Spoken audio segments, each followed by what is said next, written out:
With the official campaign period for the forthcoming elections expected to begin next week, the Catholic Church has called for political tolerance, asking political leaders to quell the rising political temperatures witnessed in the ongoing political campaigns. The statement, however, comes against the backdrop of a nasty exchange of words just 2 days after the country's national prayer breakfast, where leaders vowed to follow the fine line of peace. NTV's Melita Oletenges has more. Political pundits have predicted an intense political campaign period ahead of the August 9th general elections, less than 3 months away, and the political campaigns are already picking momentum. As such, Catholic bishops met at the Donham Day Spirituality Center in Karen today, where they advised Kenyans to stay focused on choosing leaders based on their agenda and not to be swayed by incitement or violence. Exercise restraint and avoid insults and inflammatory statements that could stir ethnic hatred and violence.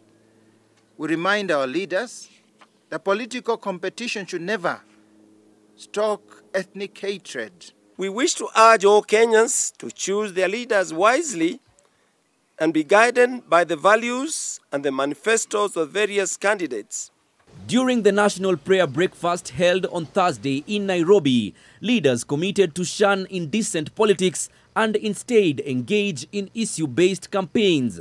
And how we pray that moving forward, and especially after these prayers, that our actions match our words.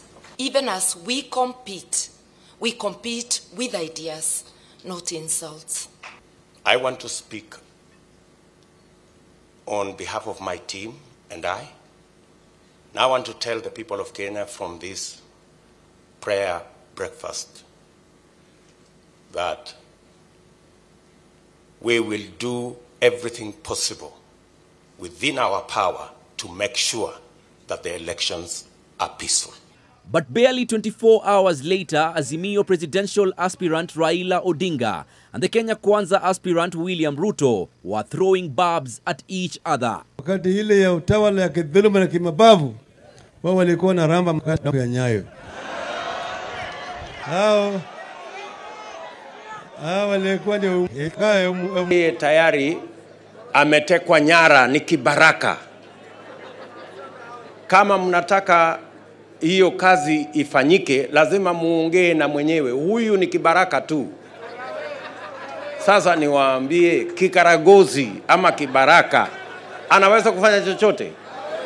Azimio la Umoja, One Kenya Deputy President nominee Martha Karua, who attended a meeting with civil society groups in Nairobi, insisted that integrity restores public confidence. Why don't you come with a sense of responsibility that you owe an explanation to your employers? Is it too much to start seeing citizens as your employer who must question you whether the work expected of you is being done the way they want it? The activists also condemned political leaders using public resources just days after Kimilili MP Didmas Baraza was accused of branding a government vehicle with his campaign material. They also condemned misinformation and hate speech.